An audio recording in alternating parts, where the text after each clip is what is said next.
2025, le Sénégal fait face à deux réalités sanitaires. La fièvre de la vallée du Rift se transmet par des moustiques et par le contact avec des animaux infectés. Par contre, le Mpox circule surtout en milieu urbain et rappelle que la santé se déplace avec les personnes. Au-delà des chiffres, il s'agit de familles, de troupeaux, de marchés et de revenus qui sont affectés. C'est pourquoi, dans cet épisode, nous souhaitons échanger afin de clarifier le risque, rappeler les bons gestes et partager des recommandations issues d'un consensus d'experts sans dramatiser et bien sûr sans jargon. Bonjour et bienvenue au Showlands Show. Aujourd'hui, nous vous proposons cet épisode spécial consacré à la fièvre de la vallée du Rift au Sénégal. Au début novembre, la vallée du Rift a atteint environ 400 cas confirmés, avec près de 30 décès, surtout dans la région de Saint-Louis. Le Mpox, lui, a été confirmé à Dakar et les cas déclarés sont tous guéris. Alors que les changements climatiques, la mobilité pastorale et les dynamiques commerciales modifient les environnements de la transmission, la prévention et la riposte nécessitent une vision intégrée et collaborative. Pour en discuter, nous avons encore une fois réuni un panel d'experts qui représentent les secteurs clés de la surveillance, de la santé publique et des connaissances sociales. Nous avons M. Ibrahima Sy, ministre de la Santé et de l'Hygiène publique, Dr Mathieu Rofal, chef de division de la protection zoosanitaire au ministère de l'Agriculture, de l'Élevage et de la Production animale, Dr Boli Diop, incident manager de la fièvre de la vallée du Rift, chargé aussi de la coordination opérationnelle de la riposte intersectorielle. Dr Ibrahima Dia, socio-anthropologue de l'environnement. Nous explorerons aujourd'hui plusieurs questions essentielles. Par exemple, quelles sont les zones les plus exposées et aussi pourquoi? Comment intégrer les connaissances locales et les pratiques pastorales dans les stratégies de prévention? Et comment renforcer une réponse durable, intersectorielle et adaptée aux réalités du terrain? Professeur, est-ce que vous avez des exemples précis que vous pouvez partager avec nous par rapport à la fièvre de la vallée du Rift? Quelque chose pour aider nos communautés à comprendre la maladie et les difficultés et les risques aussi. La fièvre de la vallée du Rift, à mon avis, pose beaucoup de problèmes parce que euh, les les voies de contamination sont nombreuses et le plus tragique pour moi, l'élément le plus important touche à la vie des ménages d'éleveurs au quotidien parce que toute l'économie domestique des ménages tourne autour du lait et c'est un lait qui est travaillé dans sa forme crue pour donner les meilleurs produits en termes de lait caillé. Il peut être aussi utilisé directement au quotidien sans être pasteurisé ni traité pour tuer les germes. Donc ça aussi, je pense que les réponses qui devaient être apportées devraient l'être dans ce sens-là. C'est-à-dire comment faire de telle sorte que les unités pastorales ou des galets qu'on regroupe, hein, des Witndé, puissent accéder à des dispositifs de stérilisation du lait pour amoindrir les risques de contamination. Sur la question aussi de l'usage de la viande ou des peaux, etc., je pense qu'il faudrait un peu plus de responsabilisation et d'implication de la société des travailleurs, donc disons des abattoirs, pour que, à côté des abattoirs officiellement déclarés, un travail de veille, de surveillance et de communication soit mené auprès de leurs pairs qui ne sont pas tout le temps structurés. Ce n'est pas un secret de... c'est un secret de polichinelle. Hein? Tout le monde sait que au-delà des heures autorisées de travail au niveau des abattoirs, les gens continuent à venir acheter de la viande. Et ça aussi, c'est des situations de risque parce que le vétérinaire n'est plus là. L'abattage se fait en dehors donc, des lieux prévus et ça laisse des poches d'insalubrité qui vont faire qu'il serait difficile d'endiguer la maladie dans ces conditions. La fièvre de la vallée du Rift atteint l'être humain par deux voies principales. La première passe par la piqûre de moustiques, surtout après les pluies et dans les zones d'eau stagnante. La seconde provient du contact direct avec le sang, les organes ou les avortons d'animaux infectés, notamment à l'abattage, au dépeçage ou lors de la manipulation de produits animaux.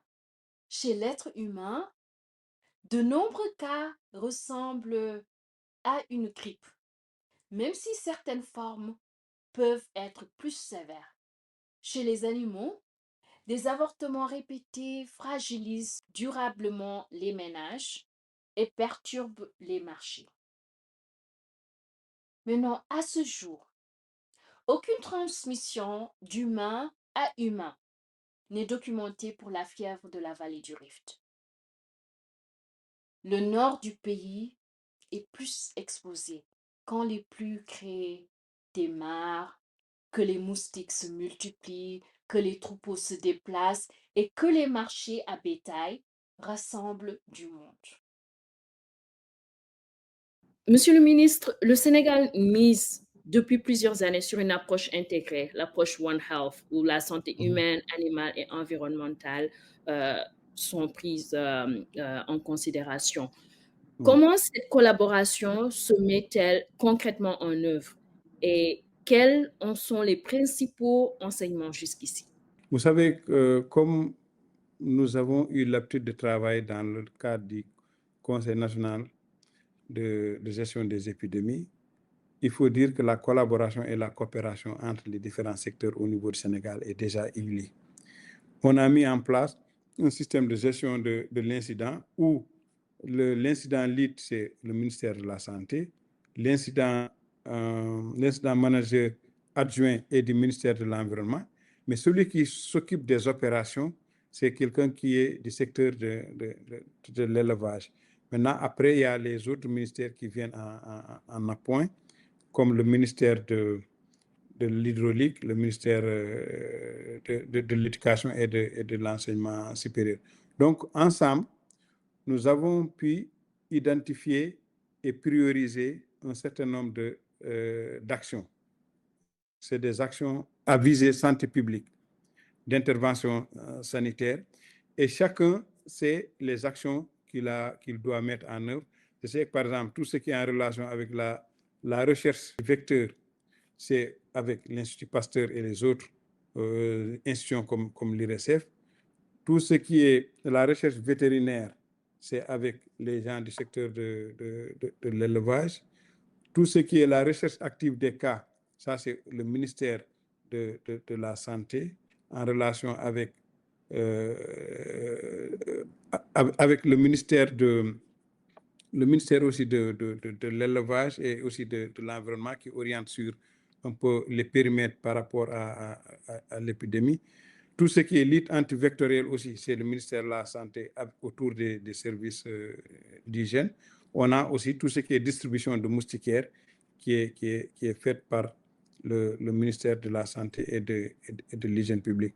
C'est pour dire qu'on a mis en place un système qui nous permet presque chaque semaine de se réunir, de faire une évaluation de l'épidémie et de voir un peu comment réorienter les actions.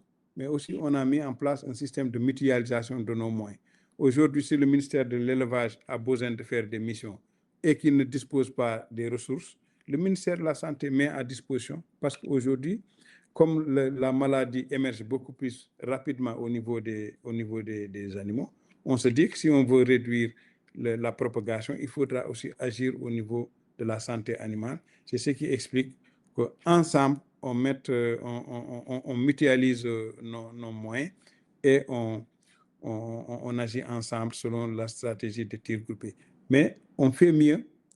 Chaque fois, on organise des réunions, on va sur le terrain, on travaille avec les acteurs qui sont au niveau des régions, qui sont au niveau des districts sanitaires, pour être sûr que les protocoles de prise en charge, les protocoles de mise en œuvre de toutes les interventions qui ont été élaborées dans le cadre du Comité national de gestion des épidémies sont effectivement respectés et mis en œuvre. Et s'il y a des mesures correctives à apporter, qu'on puisse les apporter. En tout cas, en gros, il faut dire que on a une collaboration qui marche très bien parce qu'on a beaucoup travaillé sur l'approche One Health et qu'on est en train de mettre en œuvre une bonne partie des dispositions qui sont prévues dans ce qu'on appelle le règlement sanitaire international, qui dit qu'en cas d'épidémie, voici comment il faudra élaborer le plan de gestion de l'incident et comment il faudrait mettre en œuvre ce plan d'incident et comment se fait le partage d'informations pour que l'ensemble des acteurs qui sont engagés puissent agir ensemble. Merci, Monsieur le ministre. Dr Fall, est-ce que vous pouvez nous donner plus d'informations par rapport à l'intersectorialité entre le secteur animal et le secteur, disons, humain? D'accord. En tout cas, nous, on a très tôt compris que pour adresser les maladies zoonotiques, un seul secteur ne peut pas faire l'affaire. C'est pourquoi, dès le départ, c'est l'approche une seule santé. Et pour le Sénégal, quand même, on est avancé parce qu'on a la plateforme nationale, le Haut Conseil national de sécurité sanitaire mondiale, où il y a Dr Adjaratou Diakhoudia qui est là-bas. Vraiment qui fédère l'ensemble des sectoriels.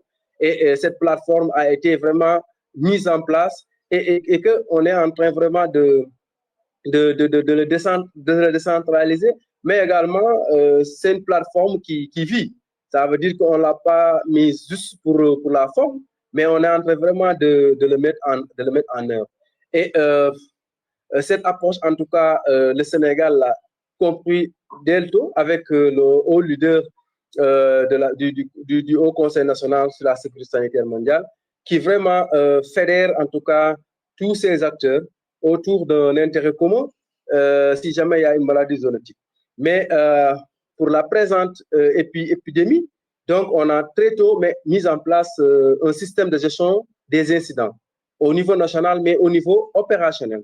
Et ce système de gestion des incidents implique l'ensemble des secteurs, donc qu'il soit le secteur de la santé animale, de la santé humaine, mais également de la santé environnementale. Et que ces secteurs sont en train de travailler ensemble, de collaborer, de coordonner toutes nos actions pour que vraiment la lutte soit efficace. Et le rapport sur la situation journalière également, vous verrez que c'est un rapport unique où on a aussi bien les informations en santé animale, mais également les informations en santé humaine. Donc, nous, on a compris que un seul secteur ne peut pas vraiment résoudre ce problème-là. Il faut vraiment qu'il y ait cette collaboration entre les différents secteurs. C'est vrai que du côté santé animale, on va faire beaucoup plus focus pour vraiment rompre la chaîne de transmission avant que cela n'arrive au niveau des humains. Mais il nous faut obligatoirement cette collaboration. J'ai simplement cité le ministère de la Santé, de l'Environnement, mais il y a le ministère de l'eau, assainissement, il y a le ministère de l'Éducation, il y a en tout cas tous les ministères en tout cas qui devraient être impliqués dans cette lutte où vraiment il faudra les impliquer. Donc un seul secteur, pour résumer, ne peut pas vraiment résoudre ce problème-là. Il faut qu'il y ait la collaboration entre les différents secteurs pour être efficace. Je suis tout à fait d'accord avec vous. La collaboration est nécessaire pour non seulement prévenir, mais aussi pour trouver des moyens beaucoup plus efficaces pour aider la population en général.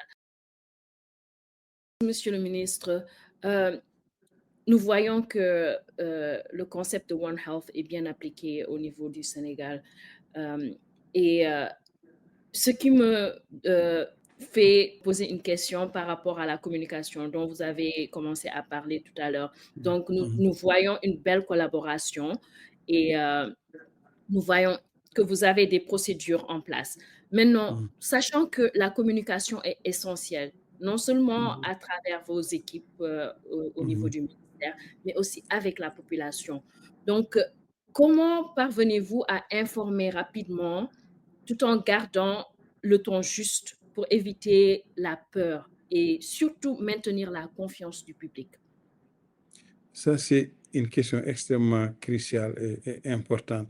Vous savez qu'au départ, quand on avait l'épidémie au niveau de Saint-Louis, on a vraiment préconisé l'approche à base communautaire. On a dit on fait une communication, mais qui est orientée vers les communautés. Essayons de sensibiliser davantage les communautés. Parce qu'on pensait à l'époque que la maladie ne devait être circonscrite qu'au niveau de la zone de Saint-Louis. Mais quand on a vu qu'elle a commencé à se propager un peu partout, on a dit qu'on prend les devants. Il faudra faire ce qu'on appelle un upgrade de la communication du risque. Et c'est en ce moment qu'on a fait des spots en français, en Wolof et en Pulaar qu'on a fait passer au niveau de toutes les radios ou les télés au niveau national. Et on a demandé à faire passer ces spots de communication au niveau des radios communautaires ou bien au niveau des télévisions qui sont comme un peu proches des communautés. Mais on a aussi demandé à ce que ces informations-là soient ventilées sur les réseaux sociaux et sur les plateformes aujourd'hui avec WhatsApp pour que ça puisse arriver là où ça doit arriver. Mais on a aussi des équipes qui se déplacent sur le terrain, surtout comme l'équipe Surge, où on a des spécialistes de communication. Ces gens, ils font de communauté en communauté, surtout les communautés qui sont les plus vulnérables, les communautés des éleveurs, les ménagères, les élèves, de village en village, pour qu'on puisse parler de cette maladie, pour que les gens puissent comprendre quelles sont les causes de cette maladie, comment cette maladie se transmet, quels sont les facteurs d'exposition et quels sont les moyens de prévention qui existent pour que, une fois que les populations ont pris conscience de ces maladies-là, qu'on puisse développer la stratégie de recherche active. Parce que si on fait la recherche active, on arrive à trouver des cas de manière précoce, on fait une prise en charge précoce. Généralement, on a des cas simples. Mais souvent, la difficulté, c'est que les cas graves qu'on a trouvés, ce sont des cas qui sont restés pendant très longtemps avant d'arriver au niveau des structures de santé. Et souvent, ça nécessite de faire la réanimation pour récupérer ces malades-là. Maintenant, un autre aspect qui est important, on a dit qu'on doit communiquer juste. Il faut qu'on communique sur la réalité de cette maladie-là. Mais il faut que aussi, dans la communication, faire attention à ne pas créer une psychose au niveau de la population pour que les gens pensent que c'est une maladie qui est presque similaire à la COVID-19.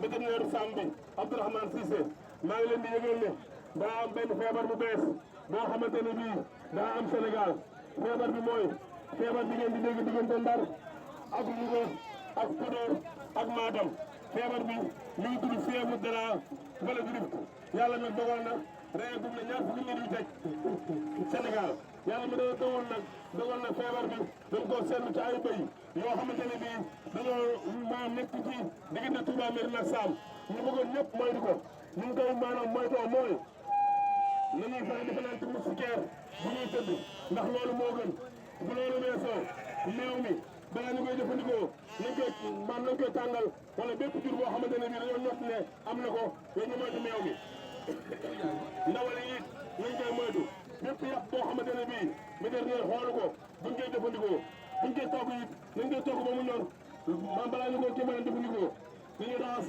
suñu ay loxo ak saabu balaa ñuy lekk ndox yi nga xamante ne bii dafa nekk ci dëkk yi wala foos yi dañ koy tëj wala ñuy tuur ndox yi wala ñu ngi ci maanaam jëfandikoo bu loolu weesoo képp koo xamante ne bii da ngaa yor gétt nga gis xar yi commencé xalab wala bëy yi commencé xalab da ngay woo vétérinaire bi mu ñëw xoolal la ko deret bi génn ci xalab bi it nañ koy moytoo laal ndax suñ ko laalee mën naa indi ak maanaam wàllante kon nañ ñëpp bàyyi xel feebar bi te yàlla yem foofu.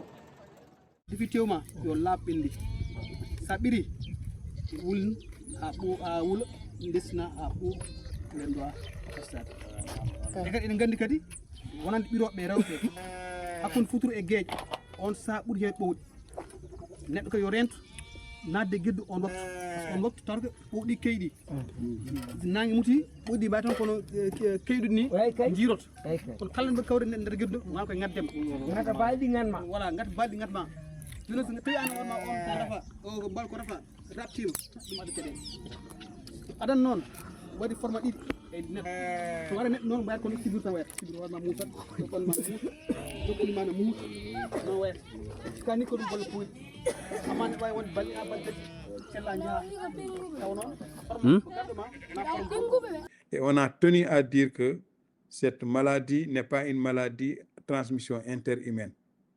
Ça veut dire que ça ne se transmet pas directement de personne à personne. Mais c'est une maladie qui se transmet de l'animal à l'homme à travers tout ce qui est liquide biologique, comme le sang ou autre, ou le lait qui est utilisé sans être bouilli, ou bien de la viande qui est très mal cuite. Mais aussi c'est une maladie, ou bien en manipulant aussi les carcasses d'animaux et tout ça, ou bien c'est une maladie qui est transmise par vecteur. Et on a fait des études sur le comportement du vecteur et on sait qu'il est actif à partir de 20 heures en dehors des chambres. Et on a demandé aux gens de s'adapter et de changer un peu de comportement pour éviter d'être à ces heures-là dehors et surtout mal habillés et souvent de pouvoir mettre des habits qui leur couvrent beaucoup plus le corps. Et aussi de demander aux personnes, à partir de 20 heures, s'ils peuvent, de rester dans les maisons, surtout dans les zones où on a des foyers, et de rester au niveau des moustiquaires et d'utiliser ces moustiquaires-là. Donc, on a voulu communiquer juste, mais on n'a pas voulu quand même aussi faire peur. Maintenant, on a alerté. On peut communiquer juste, on peut ne pas faire peur, mais on peut aussi dire quels sont les risques que nous avons par rapport à cette épidémie-là. Parce que cette épidémie-là, si elle se développe davantage, ça va avoir un retentissement important sur le cheptel. On aura beaucoup de cheptels contaminés, on aura beaucoup d'avortements et ça peut avoir un impact sur la productivité animale et même l'impact sur la sécurité alimentaire. Mais du point de vue humain, plus les animaux sont contaminés, plus le vecteur est dynamique, il est à l'interface entre les humains et les animaux, plus il transporte le sang des animaux vers les humains et les humains sont souvent contaminés. Et aussi, il y a des humains qui peuvent être contaminés. Si par exemple, il y a quelqu'un qui a le virus, qui est piqué par le vecteur qui est le culex, mais qui va aussi piquer une autre personne qui est saine. Et cette personne-là peut aussi développer cette maladie-là. Docteur Fall, nous savons que la communication joue un rôle très important durant les crises. Donc, quand il s'agit de la communication, nous voulons aussi informer sans effrayer la population, n'est-ce pas? Donc, étant un défi, quelle méthode fonctionne le mieux pour sensibiliser les gens dans votre secteur, les éleveurs et aussi les communautés rurales? Merci beaucoup. Vous avez dit un élément essentiel, c'est la communication. Et comme vous l'avez dit également, communiquer sans faire peur aux gens, précis sur les messages et être transparent. Donc ça, c'est vraiment important. Et pour nos amis éleveurs, je pense que c'est surtout ceux qui sont au niveau, qui font l'élevage extensif. Donc, il faut vraiment des messages adaptés. Et dans ce sens-là, nous, en tout cas, on utilise les radios communautaires à travers les émissions, mais également les spots, qui permet vraiment de toucher plusieurs personnes. Parce que c'est pas tout le monde qui aime lire ou bien qui aime en tout cas regarder ce qui est affiché. mais c'est plutôt les gens qui écoutent les radios. C'est pourquoi vraiment les radios communautaires constituent un des cibles essentielles pour pouvoir en tout cas toucher ces personnes. L'autre aspect également, c'est bien faire des affiches avec des images qui seront traduites vraiment en langue nationale. Parce que le problème des affiches également, c'est que si c'est fait en français, vous verrez que celui qui est voilà, le sérère ou bien le poulard ne pourra pas en tout cas exploiter cette fiche. C'est pourquoi nous également, quand on fait en tout cas ces affiches, on essaie de les traduire en langue locale pour que les gens puissent en tout cas les utiliser. Ça, c'est également un élément en tout cas qu'on exploite pour que la communication puisse passer. Également, l'autre aspect, c'est surtout les chefs coutumiers et les leaders d'opinion. Donc, ces gens-là également peuvent vraiment véhiculer ces messages au niveau de ces communautés.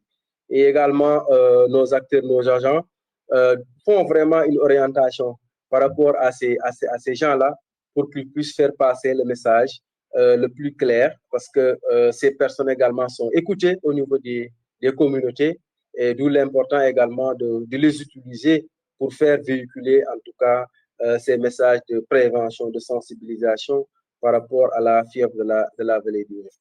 Et l'autre aspect, pour terminer, c'est au niveau en tout cas des forats, au niveau des loumans, des marchés hebdomadaires, parce que vous savez, par rapport à la commercialisation du bétail, il y a vraiment les grands marchés hebdomadaires.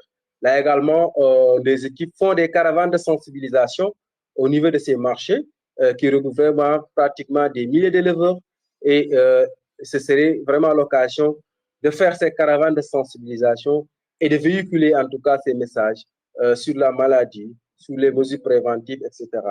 Donc, voici un peu les quelques canaux de sensibilisation que l'on utilise vraiment par rapport à ce cible qui est bien particulier.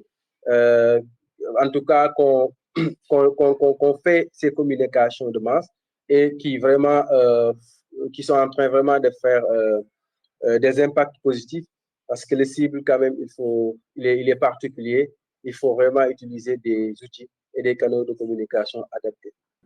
Merci beaucoup pour cette belle analyse et clarification par rapport à la communication qui est faite pour ces épidémies. Nous savons que le changement de comportement demande beaucoup de travail, donc, et continuel surtout. Donc, je vous remercie encore pour nous avoir donné cette opportunité de comprendre la communication qui est faite au niveau du ministère. Enfin, Monsieur le ministre, nous savons que la résilience ne dépend pas seulement des infrastructures, mais aussi des liens humains. Et tout à l'heure, vous avez parlé de l'engagement communautaire, qui est une partie importante. Mais comment le Sénégal prépare-t-il l'avenir en renforçant la prévention, la formation et la conscience collective face aux enjeux sanitaires et surtout environnementaux? Vous savez que le concept de souveraineté sanitaire est fort dans le cadre de l'agenda national de transformation Sénégal 2050, parce qu'il doit contribuer au développement du capital humain de qualité et à l'équité sociale. Et on sait que pour aller vers cette souveraineté sanitaire, il faut investir dans plusieurs domaines, les infrastructures, les équipements. Mais comme vous l'avez dit, il y a le côté humain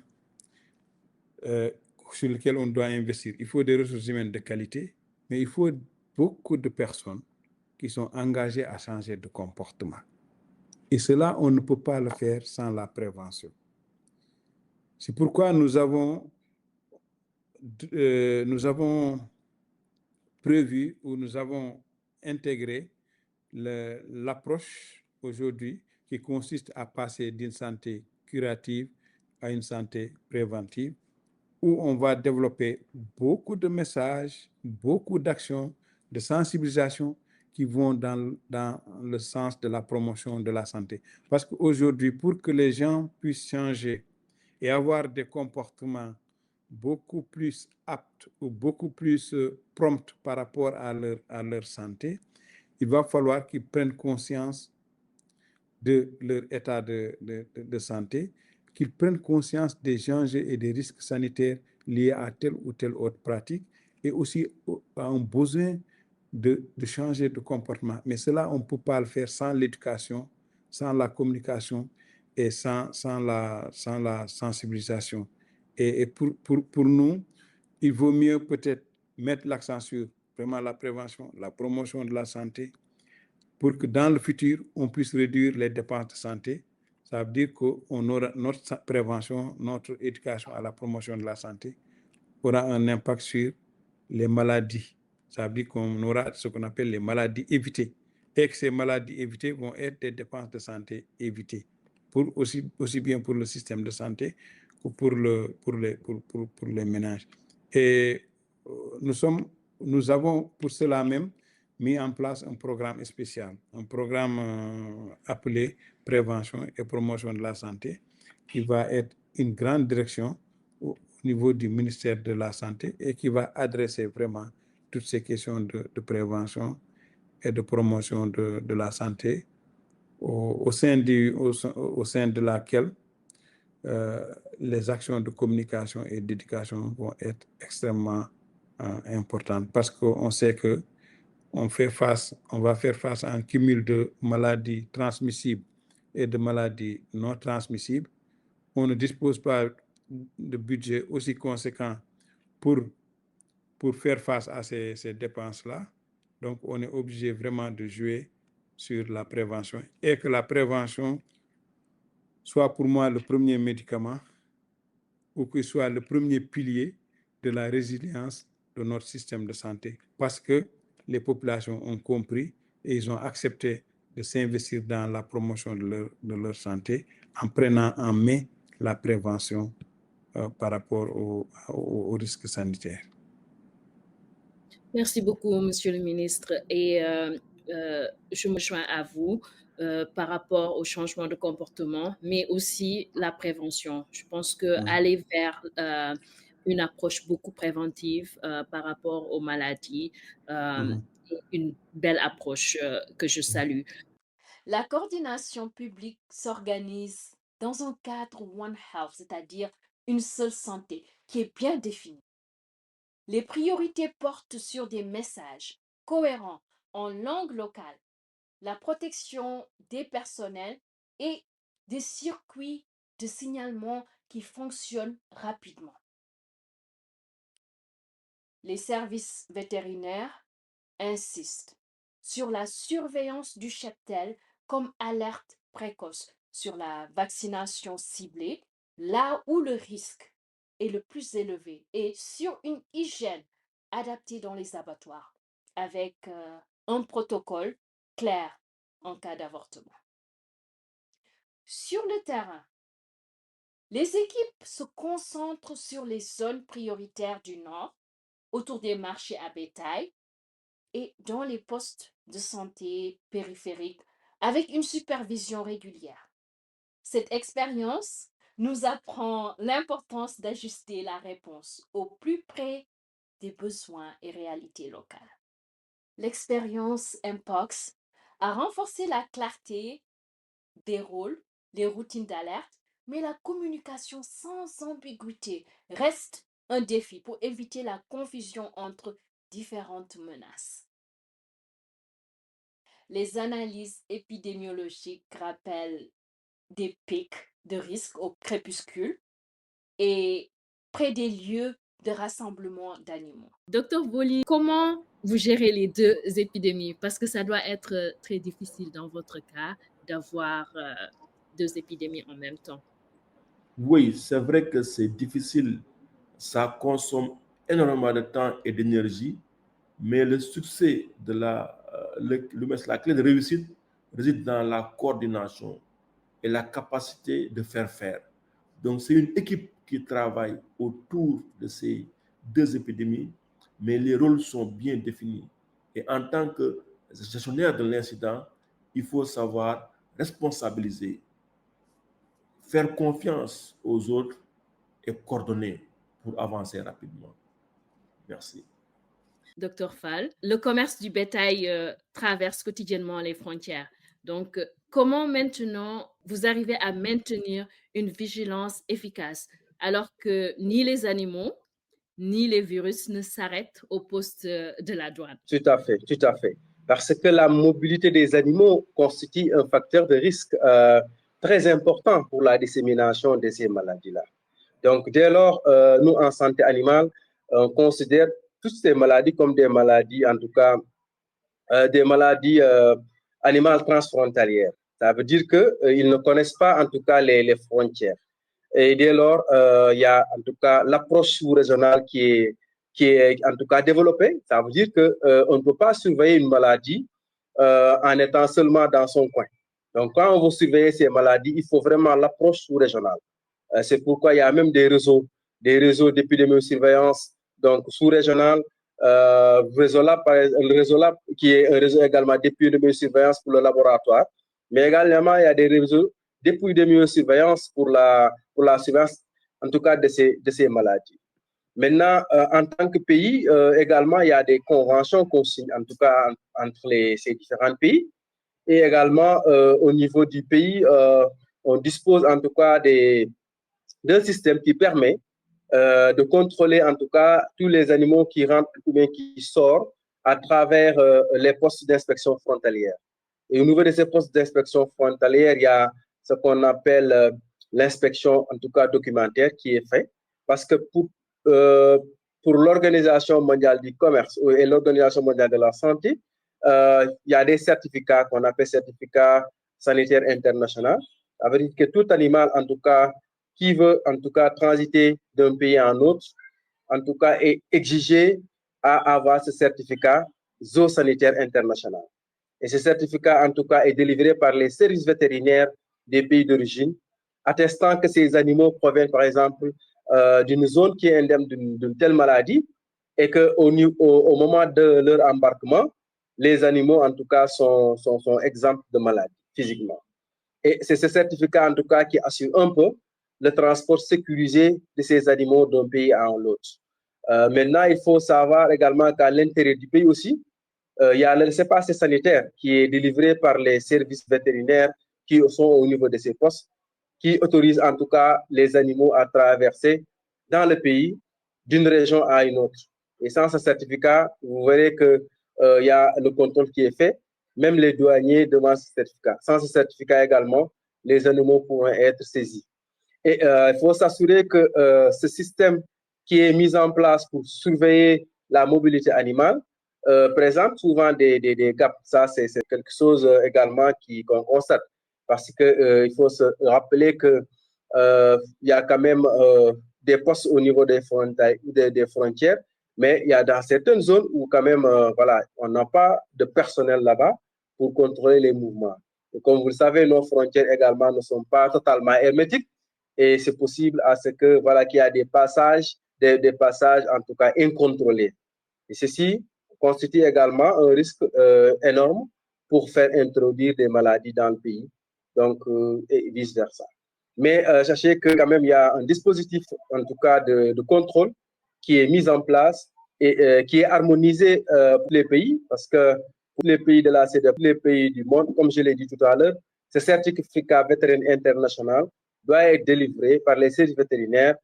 C'est ça qui permet d'attester que les animaux proviennent d'une zone indemne ou bien proviennent en tout cas d'un élevage indemne et qu'au moment de leurs embarquements, ces animaux ne manifestent pas des signes cliniques de la maladie. Pour ce qui est de la fièvre de la vallée du Rift, la question de la mobilité pose problème. Il est difficile aujourd'hui de bien cerner les itinéraires du bétail. Si on se focalise sur le schéma classique de l'itinérance du bétail, c'est-à-dire nord-sud ou nord-est-sud, voire le sens contraire, selon les saisons donc de transhumance, on risque aussi de nous fourvoyer. Parce qu'il y a des cycles un peu plus courts à l'intérieur des régions, il y a des cycles interrégions, et il ne faut pas oublier les déplacements du bétail qui vont se faire par les transports en commun, donc par les mêmes porteurs que ceux qui sont dans la logistique des marchandises, donc les gros porteurs, et qui vont arriver en pleine ville. Donc, il y a plusieurs mouvements à retracer, une cartographie à faire pour connaître, à partir des foyers, quelles sont les bêtes qui quittent, où est-ce qu'ils vont, à quel moment, pour quelle destination, et qui les transporte, qui est impliqué dans ces réseaux. Parce que les réponses pertinentes vont dépendre de la capacité aussi à identifier tous les maillons et toutes les personnes qui sont impliquées dans ces réseaux d'échange de bétail. Maintenant, quand il s'agit de la surveillance, vous avez déjà commencé à en parler, la surveillance animale, mais surtout par rapport à la fièvre de la vallée du Rift qui saisit en ce moment le pays. Est-ce que vous pouvez nous donner beaucoup plus de détails par rapport à cette surveillance et l'organisation? D'accord. La fièvre de la vallée du Rift fait partie, en tout cas, des maladies zoonotiques que le pays a priorisées. Et également, ça fait partie des 21 maladies qui font l'objet de surveillance épidémiologique dans le cadre de la surveillance au Sénégal. Donc, ça veut dire que c'est une maladie vraiment surveillée dans le pays. Et j'avoue que la fièvre de la vallée du Rift fait partie vraiment des maladies les plus surveillées. Comme je l'ai dit, il y a même des enquêtes de séroprévalence qui ont été réalisées depuis 2015 pour voir quelle est la prévalence, en tout cas de la maladie, à l'échelle nationale. Et à partir de cela, on avait également effectué une surveillance basée sur le risque, où on a en tout cas développé des cartes en tout cas pour montrer quelles sont les zones dans le pays où le risque est plus élevé par rapport à la fièvre de la vallée du Rift. Toujours par rapport à cette maladie, on a même des troupeaux sentinelles, c'est-à-dire des troupeaux qu'on met dans des zones à haut risque, c'est surtout dans le nord, dans le nord-est, un peu dans le sud et un peu dans le centre. Et ces troupeaux sentinelles font l'objet en tout cas d'une surveillance active. C'est-à-dire que le ministère, pratiquement avant, pendant, après l'hivernage, visite ces troupeaux et effectue des prélèvements d'échantillons de sang qu'on amène au laboratoire pour voir est-ce que le virus circule. Et ça, c'est une surveillance en tout cas active. On recherche activement le virus au niveau en tout cas du troupeau. Et en plus de cette surveillance active, on fait la surveillance de routine parce que chaque semaine, à travers le système national de surveillance épidémiologique, il y a le rapport sur la surveillance épidémiologique de l'ensemble des maladies qui est effectué, parmi lesquelles il y a la fièvre de la vallée du Rift. Donc, pour dire que, en tout cas, la fièvre de la vallée du Rift fait partie, en tout cas, des maladies les plus surveillées, en tout cas, par le ministère de l'élevage dans le pays. Dans les abattoirs ou lors de la manipulation d'animaux malades, une barrière physique change la donne. L'usage de gants ou d'un tissu épais, l'évitement du contact direct avec le sang et les avortons et le lavage rigoureux des mains réduisent l'exposition. À la maison, faire bouillir le lait et bien cuire la viande restent des habitudes sûres. Maintenant, à partir de 19h, l'utilisation de moustiquaires protège en priorité les enfants, les femmes enceintes et les personnes fragiles. Autour des concessions, supprimer les eaux stagnantes et couvrir les barriques et les réservoirs limite les gîtes de moustiques.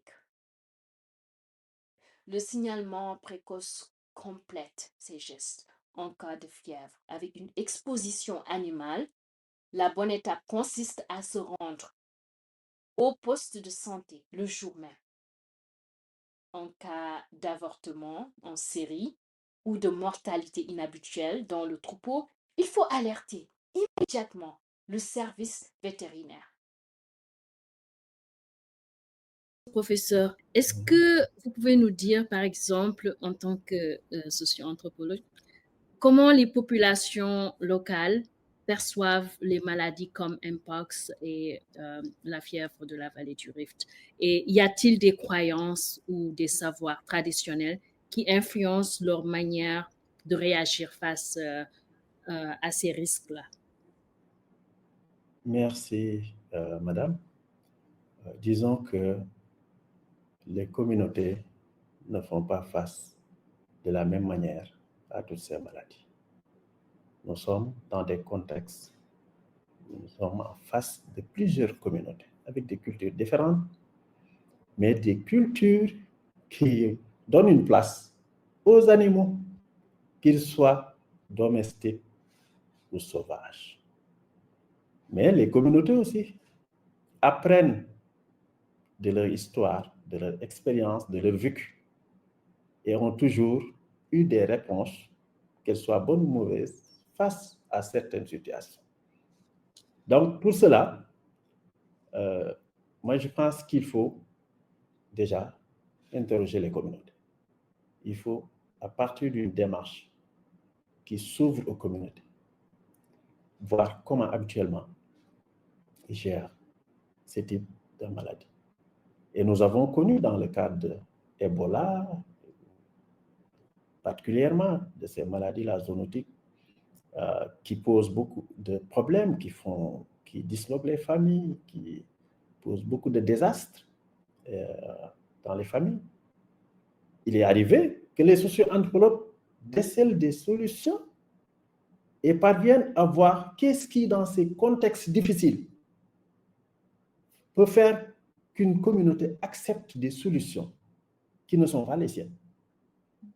Ou quel prix payer, ou qu'est-ce qui remplace quoi dans ce qu'on leur demande et qui est difficile ou lourd pour la communauté. Cela veut dire que les communautés ont un certain usage de ces ressources-là, parce que les maladies qu'on connaît aujourd'hui dans la bande sahélo-soudanienne touchent les ressources des communautés. Le bétail constitue une ressource capitale, essentielle, et organise même des fois toute la vie de la communauté, c'est-à-dire toute la vie de la communauté, les mariages, les échanges, l'économie, donc la production et la reproduction sociale s'organisent à partir des bétails, donc des troupeaux. Donc, comment faire de telle sorte qu'aujourd'hui, qu'on puisse savoir quel est le rôle de ce bétail-là ou des animaux dans l'économie domestique, dans la culture du groupe. Qu'est-ce qui fait que dans cette culture-là, nous pouvons avoir des écueils dans l'endiguement de la pandémie ou des maladies? Quels sont les éléments qui peuvent être capitalisés par les médecins ou les intervenants pour revenir dans la communauté et leur dire, finalement, vous aviez la réponse? Ou comment parvenir à des accords, à des consensus autour de la lutte pour endiguer les maladies. Cela a un coût social, culturel et quelquefois politique, mais l'enjeu, c'est d'amener la communauté à construire ou à participer aussi à la construction des réponses. Ce sont seulement ces réponses-là qui seront portées par les communautés pour faire face à la maladie. Merci. Merci, professeur. Avec tout ce que vous nous avez expliqué, l'importance des animaux, l'importance de l'environnement pour ces communautés-là, comment prévenir toutes ces maladies? À mon avis, toute prévention va passer par une construction de solutions à partir des savoirs endogènes. Adossé, disons, à la culture, sur la culture de la communauté, avec les représentants de la communauté. Et cela passe par une bonne communication. Une communication qui ne se baserait pas seulement sur une communication institutionnelle, hein, mais comment faire de telle sorte que les leaders dans toute la bande sahélo-soudanienne portent les messages, construisent les messages avec les autres acteurs. Comment faire de telle sorte eux-mêmes participent au dispositif de réponse. Parce que c'est bien d'avoir des slogans, de faire beaucoup d'arriver quelque part, de mobiliser. Mais aussi, c'est plus efficace d'aller visiter, de suivre les itinérances des pasteurs pour aller voir, discuter avec Samba, qui a un troupeau de 100 bœufs et qui passe de Gassane à Kafrine en 1 mois ou 1 mois et demi. Ce serait bien de lui dire, Samba, je viens avec l'oncle Boydo, nous voulons vous rendre visite. Et pendant ces moments-là, de discussions informelles, déjà se renseigner, parce que Samba sait à peu près quel troupeau est malade à quel moment, ou quelles têtes dans son troupeau sont malades, et où est-ce qu'il peut trouver la maladie, mais comment l'amener à accepter des restrictions, comment l'amener à changer d'itinéraire, ou comment l'amener à porter les mesures d'hygiène, de protection, comment accepter la vaccination. Parce que tout ça, disons, c'est beaucoup d'éléments qui sont là, que certainement les pouvoirs publics, les intervenants vont vouloir faire passer. Mais il y a une dimension anthropologique, sociale, qui est essentielle et qui doit être construite. Elle n'est pas donnée comme ça a priori. Et dans ce travail-là, il y a le terrain qui est capital. C'est-à-dire qu'il n'y a pas de solution parachutée. Il faut une bonne communication portée par les communautés, co-construite et aussi qui est vraie.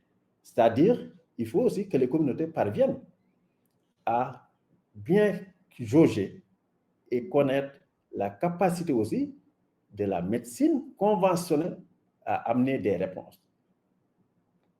C'est des personnes qui sont habituées à travailler avec des institutions, avec des intervenants, qu'ils soient vétérinaires ou d'autres corporations.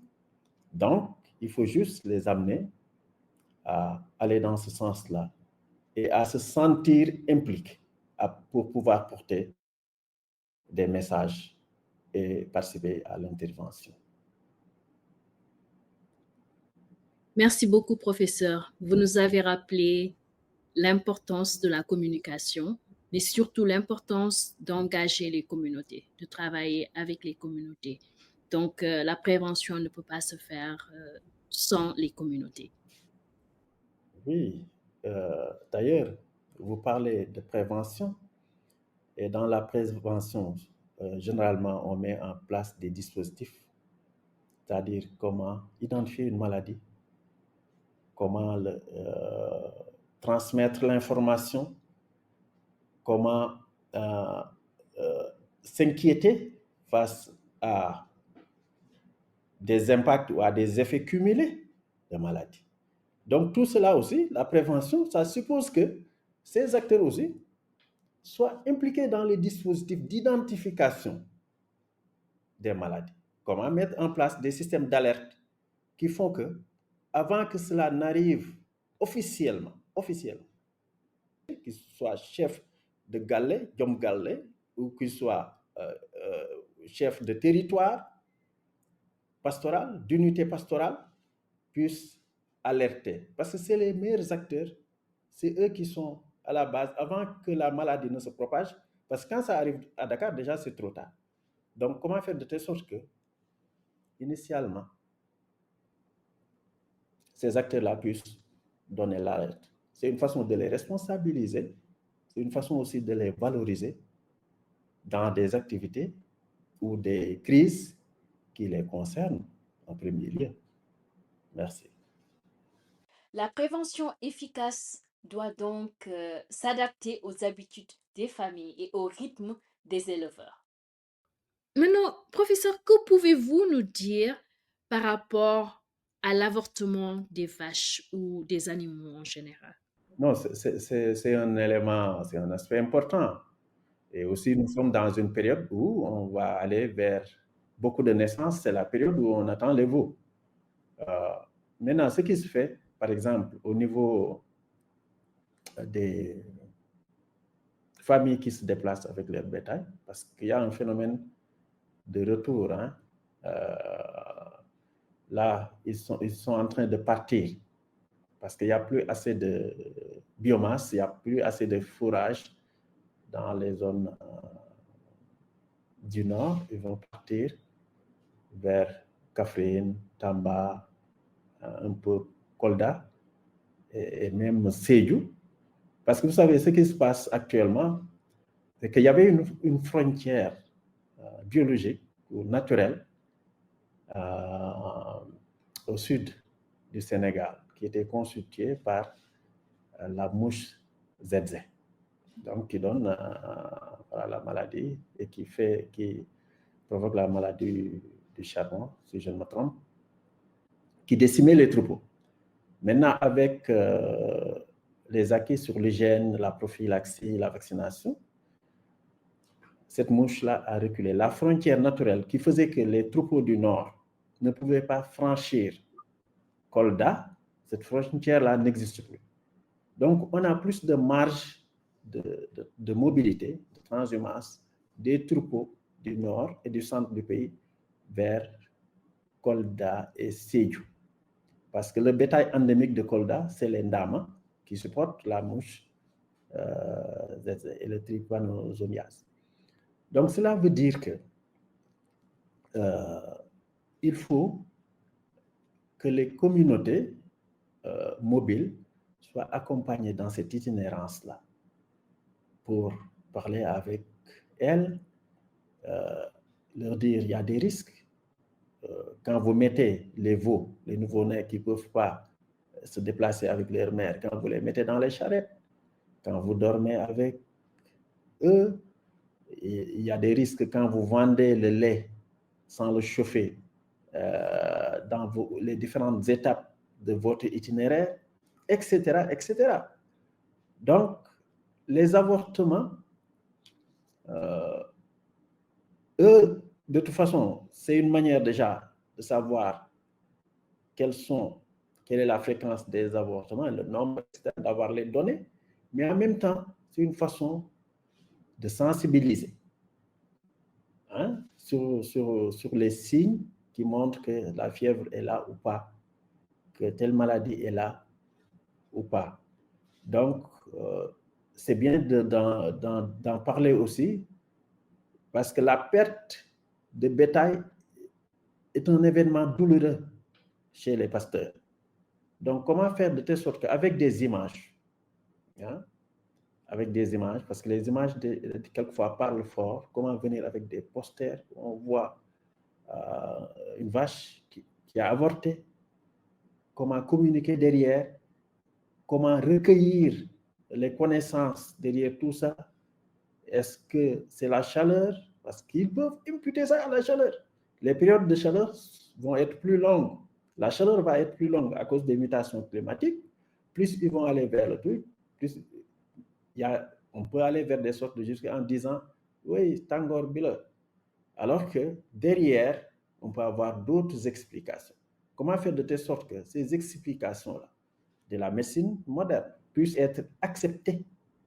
Et comment faire de telle sorte que les informations qui peuvent aider aussi sur le retour, sur le niveau de propagation de la maladie ou sur les signes, parce qu'on peut avoir aussi des mutations, on peut avoir des éléments qui sont contextualisés.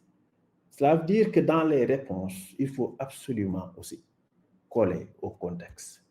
Comment l'épidémie se manifeste à Widi Chingoli, comment ça se passe à Gossas, comment ça se passe à l'entrée de Tamba, à la Falémé, etc. À quel moment? Donc ça, c'est capital pour déjà avoir des réponses pertinentes à l'avenir et aussi gérer le présent. Merci. Merci infiniment, professeur, pour cette belle conversation. Je vous en prie. C'était aussi un grand plaisir de partager avec vous sur ces questions. Merci. Merci. L'approche socio-anthropologique souligne que la prévention fonctionne mieux lorsqu'elle respecte les pratiques locales, mobilise des personnes de confiance et différencie clairement les visuels et les mots utilisés pour la fièvre de la vallée du Rift et pour le Mpox. Elle nous rappelle l'importance de prendre en compte les modes de vie, les savoirs locaux, les croyances, ainsi que les dynamiques de mobilité qui façonnent les comportements de la santé. Tout à l'heure, dans votre explication, vous avez commencé à donner un message. Quel serait votre message à la population sénégalaise ou des recommandations? Oui, ça sera des messages surtout de responsabilisation et de recours précoce aux soins. On a l'habitude de dire dans notre jargon, une maladie, il faut l'exposer, il ne faut pas la cacher. Et c'est important que les populations, devant l'apparition de certains symptômes, qu'elles n'hésitent pas à faire recours aux structures de soins. Donc ici, le recours précoce est extrêmement important. Ça nous permet de circonscrire la maladie. Ça nous permet de prendre en charge de façon correcte et adéquate le malade. Et ça nous permet, n'est-ce pas, d'éviter l'expansion de la maladie. Donc je pense que c'est un message fort, hyper intéressant, que les gens puissent avoir un recours précoce à nos services de santé pour une meilleure prise en charge et une prise en charge adéquate des maladies. Merci, Dr. Boli, pour cette belle clarification et toutes les explications que vous nous avez données. Ça a été une très riche conversation et je vous remercie. Merci, Josette. Le plaisir est partagé. En tout cas, merci de nous avoir donné l'opportunité de nous exprimer par rapport à cette maladie ou à cette épidémie. Et nous pensons que la population va adhérer fortement aux recommandations pour vaincre, en tout cas, cette épidémie. Merci. Merci, Dr. Boli. Merci, Dr. Fall, pour cette belle conversation que je ne saurais terminer sans vous demander si vous avez un message particulier pour les gens dans votre secteur et aussi la population du Sénégal en général. Bon, le message particulier, c'est que les gens puissent en tout cas suivre les conseils, les mesures de prévention et les mesures individuelles de protection que le ministère de l'Agriculture, de l'Élevage et le ministère de la Santé sont en train de véhiculer, surtout en termes de prévention, mais également en termes en tout cas de prise de mesures individuelles. Donc, il faut vraiment que les gens puissent suivre ces mesures. En suivant ces mesures, je pense qu'on pourrait très rapidement lutter contre cette épidémie qui est en train quand même de faire des impacts aussi bien en santé animale qu'en santé humaine. Donc, veillons sur ces mesures de protection individuelle, mais également sur ces mesures de prévention et essayons de les appliquer à la lettre. Et vous verrez qu'avec les efforts que le gouvernement est en train de faire, nous allons en tout cas convaincre cette épidémie. Je suis tout à fait d'accord avec vous. C'est un beau message et très précis que la population va beaucoup apprécier. En tout cas, je vous remercie pour le temps que vous nous avez accordé pour cette belle conversation. Merci beaucoup, docteur. Merci beaucoup également de nous avoir donné l'opportunité de pouvoir communiquer en tout cas avec la population sur cette maladie. Merci beaucoup. Merci beaucoup, Monsieur le ministre. Avant de conclure, quel message souhaitez-vous adresser à la population et surtout à nos voisins aussi de la sous-région? Si on prend l'exemple du Mali, de la Guinée, comment aussi rester vigilant, solidaire et confiant face à ces défis sanitaires qui nous concernent vraiment tous? Vous savez qu'on a une maladie qui est zoonotique, qui est transmise par un vecteur. Le vecteur le transmet à l'animal, mais l'animal le transmet à l'homme, mais le vecteur peut le transmettre aux humains. Cette maladie ne peut être gagnée qu'à travers l'engagement des communautés.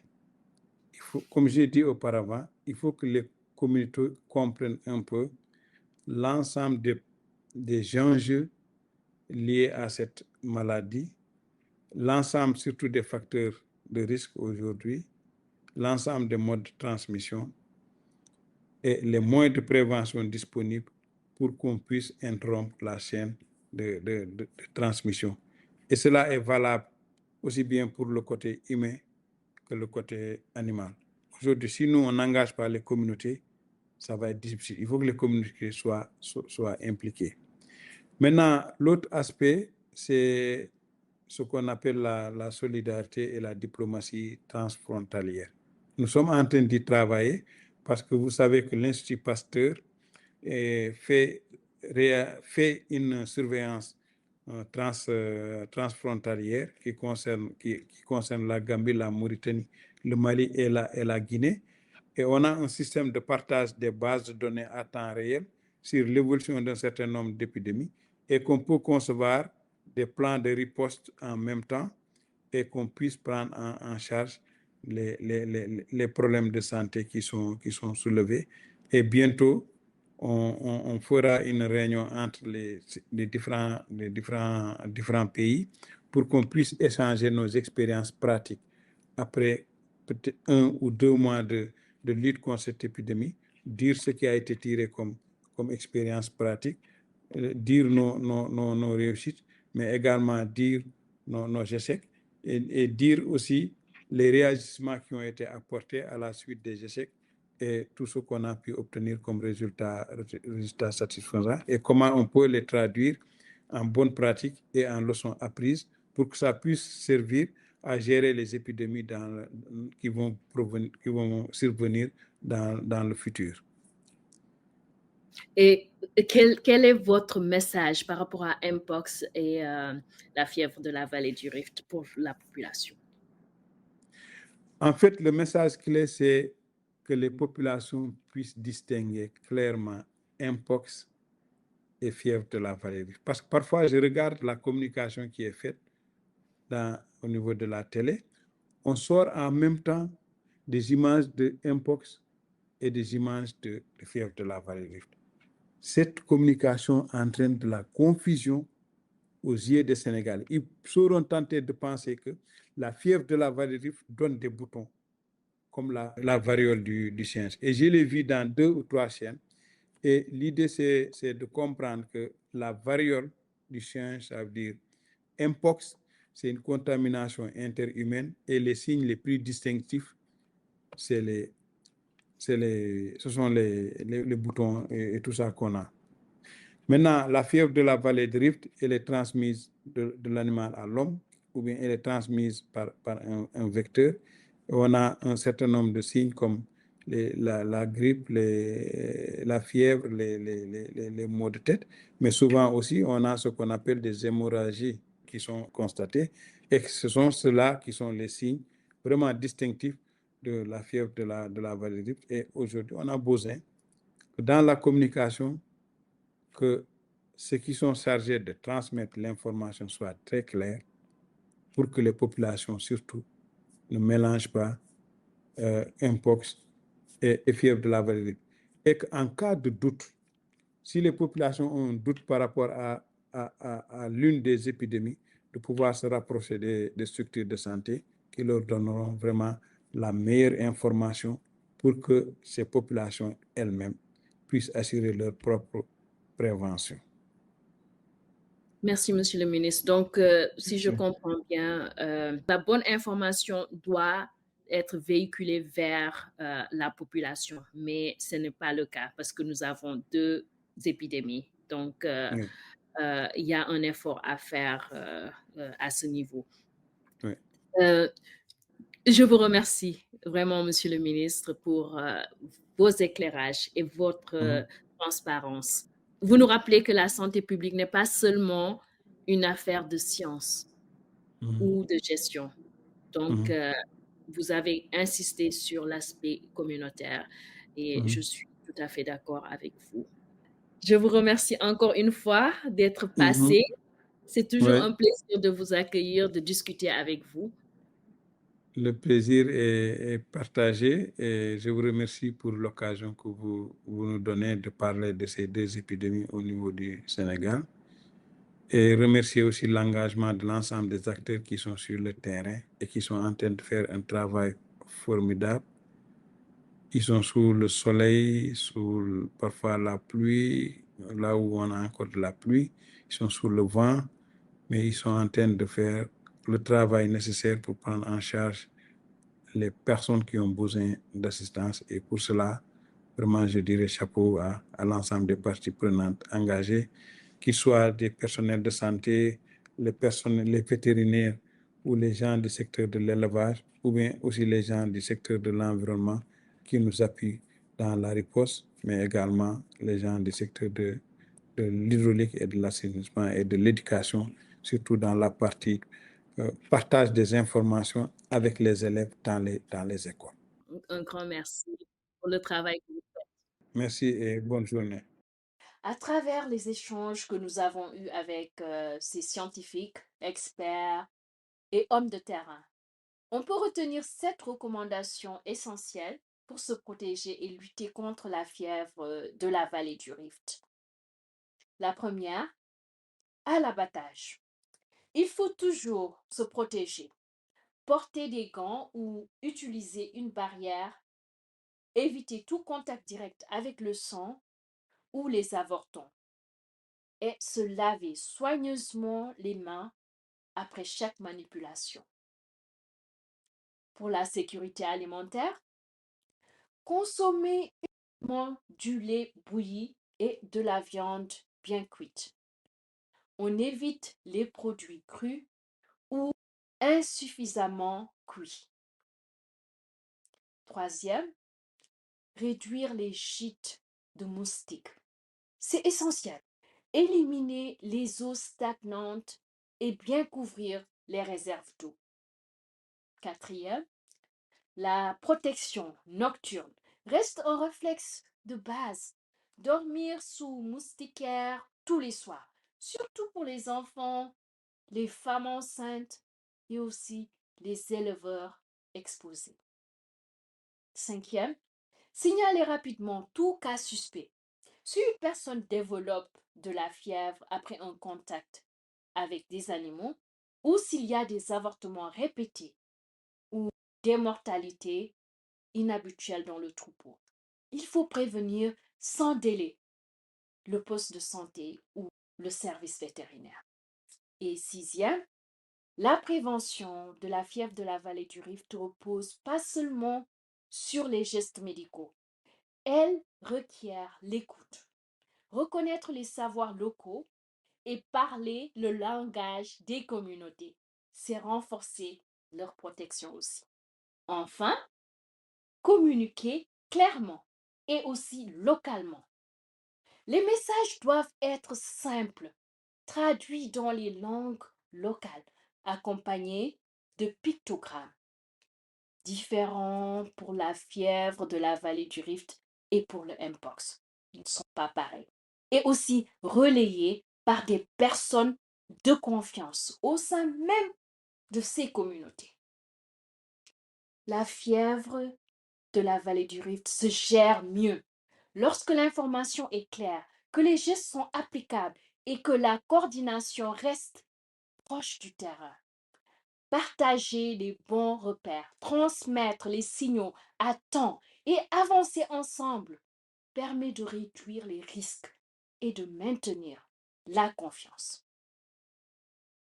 Merci d'avoir suivi The Show Lunch Show et à la prochaine fois dans une autre émission.